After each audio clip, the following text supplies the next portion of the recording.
when I was a kid, I always thought I wanted to be famous so everybody would applaud me.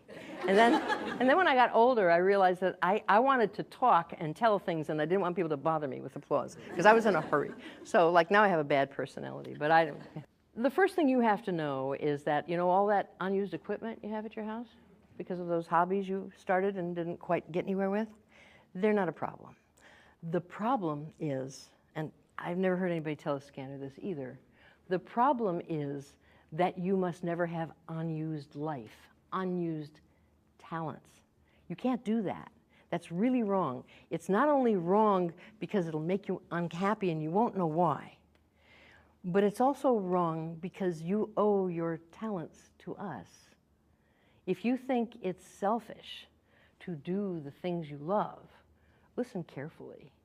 It is incredibly selfish and stingy and unfair for you to not do what you love and then leave this planet without giving it to us. You have no right.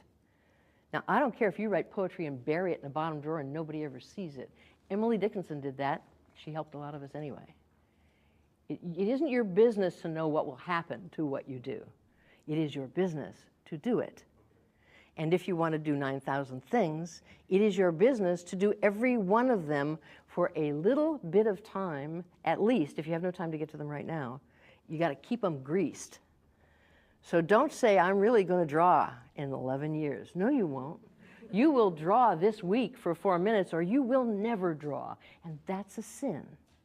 You know, I mean, if you're a religious person, that's God's gift, your spark of genius. If you're not a religious person, Darwin put it there. But in either case, you can't do that. That's out. So unused life is your problem, not an unused basket of knitting, not an unused bunch of stuff you never got around to. Don't worry about it. You can keep it or you can give it away. I got things for you to do it. But what you really need is, because you were mistaken, because you were misidentified, and you believed the way you were treated, like the duckling, right? That happened. I mean, the ugly duckling who is really a swan. Swan baby is swimming among ducklings. It doesn't look like them.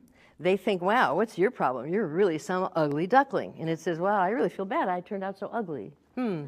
Wonder why. Until it saw a bunch of swans. And then they said, hi, kid, what are you doing over there? Come on over here. They knew who she was. And then she knew she wasn't an ugly duckling. She was a perfectly fine-looking swan. Well, you grew up thinking you were an ugly duckling, thinking there's something wrong with me because I'm not like the people around me. Don't ask me why, but scanners don't seem to be born into families of scanners too often. And if they are, they're taught in school to change. I mean, up to high school, it's kind of fun, you know, where you change classes every hour anyway. And that's perfect for a scanner. But after that, when you have to pick a major, then suddenly you turn into a flop. You know, you showed so much promise, and now you don't anymore. So because you didn't know who you were, because you didn't understand, that's perfectly good behavior for a scanner. That's what you're designed to do. We got to undo some knots you got yourself into. You made some mistakes. And we're going to talk about those. But first, I want to tell you something. There was a time when people didn't mind scanners. They knew they were wonderful. They thought they were fine. They really did. I mean, supposing you were somebody who dabbled, right? You liked to study science and nature and math and theater and art and everything else under the sun. In ancient Greece, they didn't call you a dabbler. They called you Aristotle. In the Renaissance, and you didn't finish what you started, they didn't call you a slacker. They didn't call you irresponsible. They didn't call you a loser. They called you Leonardo da Vinci. He didn't finish stuff, even when he got paid for it.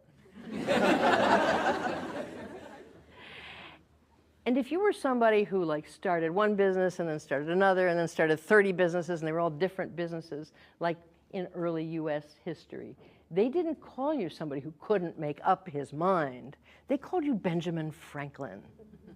And if you were a woman who didn't have an education because you didn't have the money but you didn't even try, and you hung out at libraries and you hung out at museums, you traveled everywhere on a shoestring and, you know, did all that stuff, they didn't call you a silly, superficial female. They called you Isadora Duncan.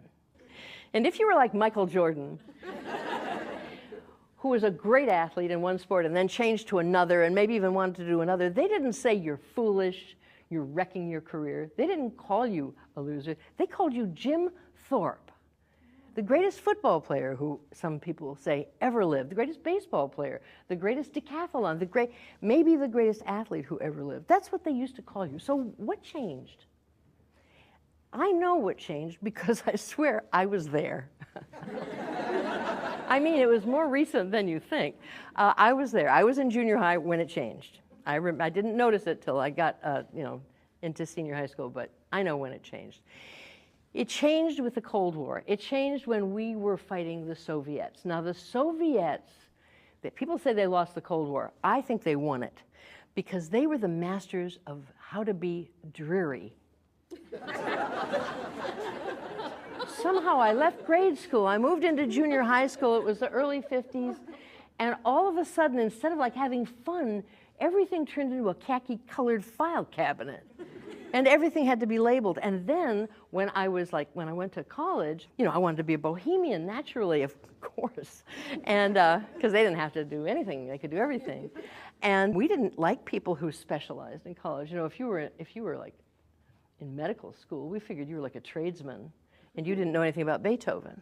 Of course, I didn't know anything about Beethoven either. And then suddenly Sputnik went up. They sent up a satellite before we did.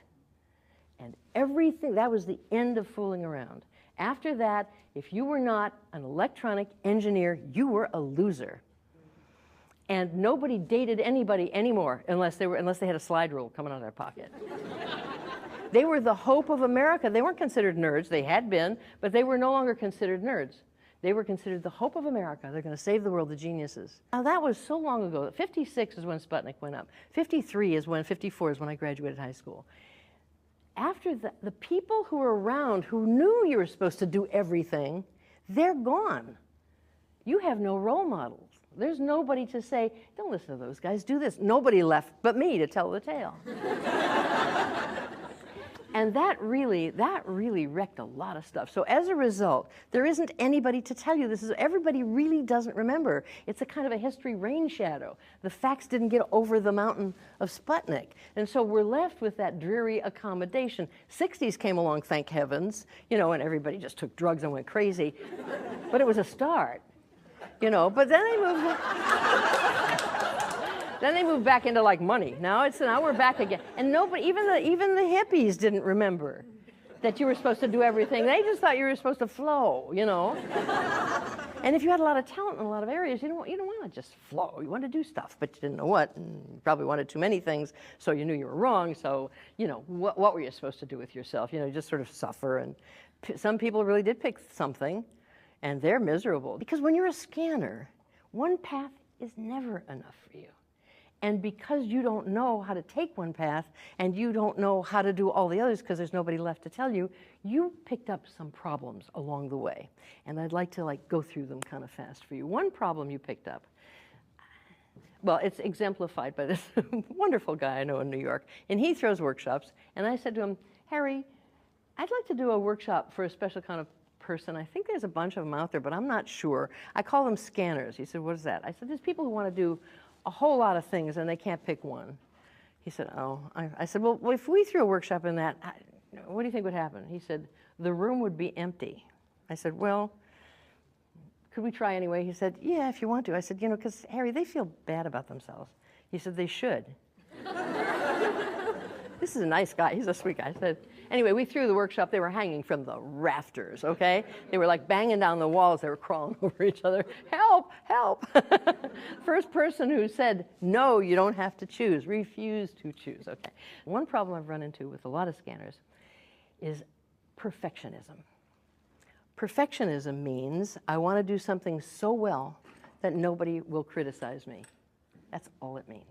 When you say I'm my own worst critic, that's not true. I mean, you may be now, but you learned it. Nobody was born criticizing themselves. Walk to a crib when a baby knows how to talk and say, how bad do you feel about yourself, sugar?